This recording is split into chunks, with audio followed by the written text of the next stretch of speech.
अब फोकस करते हैं कुछ नतीजों पर। तीसरी तिमाही में यथार्थ हॉस्पिटल ने अपने नतीजे घोषित किए। नतीजे अच्छे रहे। आय में 21% की बढ़ोतरी हुई, मुनाफे में 38% की बढ़त रही और साथ ही मार्जिन में भी सुधार देखने को मिला। इस बार के नतीजे और ग्रोथ आउटलुक पर चर्चा करने के लिए हमारे साथ जुड़े हैं कंपनी के डायरेक्टर यथार्थ Tyagi ji. Yatharth ji, thank you so much easy now स्वदेश को समय देने के लिए। सबसे पहले तो आपने जो हाल फिलहाल में अधिग्रहण किए हैं उसके बारे में कुछ बताइए। आपने फिडलेस हॉस्पिटल का भी अधिग्रहण किया।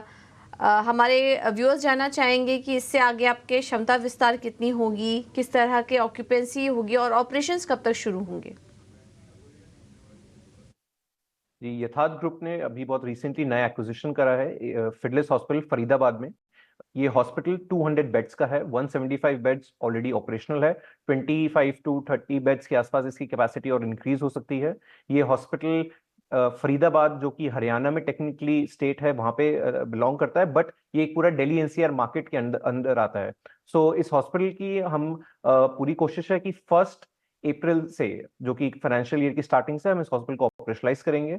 और इस हॉस्पिटल में ऑलरेडी काफी सारे एम्पैनलमेंट, जैसे कि हेल्थ केयर इंश्योरेंसेज और गवर्नमेंट एम्पैनल्स ऑलरेडी हैं। तो हमें लगता है कि बहुत जल्दी फ्रॉम डे वन ये हॉस्पिटल रेवेन्यू करना जनरेट करना स्टार्ट करेगा।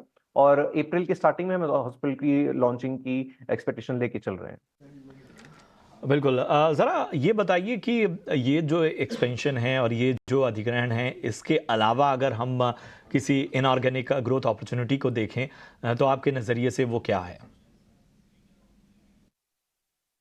जी बिल्कुल, हमारी both strategies, organic and inorganic strategy expansion के लिए हम दोनों पे ही आगे बढ़ रहे हैं। ऑर्गेनिक में हमारे जो एग्जिस्टिंग हॉस्पिटल्स हैं ग्रेटर नोएडा, जिसको हम 400 बेड से 600 बेड्स कर रहे हैं, और नोएडा एक्सटेंशन जो कि 450 बेड से 700 बेड्स कर रहे हैं। इन दोनों ही हॉस्पिटल के जो साइड वाली लैंड है उसको हमने एक्वायर करा है और ये कंस्ट्रक्शन बहुत जल्दी हम स्टार्ट करने वाले हैं। इसके साथ साथ ही जो इनऑर्गेनिक ग्रोथ की बात है, उसकी उससे हमने अभी जो फरीदाबाद वाला हॉस्पिटल इसको एक्वायर करा है, और साथ ही आने वाले समय में हम और हॉस्पिटल्स एक्विजिशन के लिए आगे बढ़ेंगे। पूरे दिल्ली एनसीआर में, नॉर्थ इंडिया में हम अपॉर्चुनिटीज देख रहे हैं। We are looking out for new opportunities. तो इनऑर्गेनिक एक्विजिशंस का भी अभी आगे प्लान रहेगा और आने वाले समय में इस पे और हम आगे बढ़ेंगे। झांसी हॉस्पिटल को लेकर भी आपसे कुछ अपडेट जानना चाहेंगे, क्योंकि हमने देखा कि बाकी अगर हॉस्पिटल से कंपेयर करें तो वहां पर ऑक्यूपेंसी थोड़ी कम है। आने वाले समय में वहां पर आप किस तरह की प्रोग्रेस देख रहे हैं? देखिए, झांसी ओरछा हॉस्पिटल की बात करें तो ये जिस एरिया में बिलोंग करता है, मध्य प्रदेश के बुंदेलखंड एरिया में, वो एक बहुत ही हाईली पॉपुलेटेड एरिया है और वहाँ पे बहुत ज्यादा पोटेंशियल है हेल्थ केयर सर्विसेज को एक्सटेंड करने की। इनफैक्ट इस पूरे एरिया में 200 किलोमीटर रेडियस तक की बात करें तो इतना बड़ा सुपर स्पेशलिटी हॉस्पिटल और कोई भी नहीं है। तो इसी वजह से इस हॉस्पिटल को हमने एक्वायर करा और एज पर हमारी स्ट्रैटेजी उसमें हम आगे भी बढ़ रहे हैं। सारे ही एम्पैनलमेंट्स वहाँ पे जो पेंडिंग अप्रूवल्स और एम्पैनलमेंट्स थे वो पूरे हो गए हैं। ईसीएचएस एक काफी एक्स आर्मी मिलिटेंट पीपल का पैनल होता है गवर्नमेंट का, उसको रिसेंटली हमें एक्रीडेट हुए हैं उस चीज में। और साथ ही साथ कुछ और हेल्थ केयर इंश्योरेंसेस Q3 में भी झांसी ओरछा हॉस्पिटल में एम्पैनलमेंट हो गए हैं। और आने वाले समय में इससे काफी अच्छी ग्रोथ और ऑक्यूपेंसी में हमें देखने को मिलेगी। Q3 की हम बात करें तो ना ही जिस Jhansi Orchha hospital, overall group में हमारे Q3 में थोड़ी और ऑक्यूपेंसी डिप होती है, एंड ये सीजनल ही होता है। ट्रेडिशनली पहले सालों में भी इसी तरह से यूजुअली होता है और पैन इंडस्ट्री भी इस बार यही ट्रेंड रहा है। तो उसके अलावा अगर हम बात करें तो झांसी ओरछा हॉस्पिटल में काफी स्पेशलिटीज हमने ऐड करी हैं और आने वाले समय में बोथ प्रॉफिटेबिलिटी में एज वेल एज ऑक्यूपेंसी में इसमें काफी सुधार देखने को मिलेगा।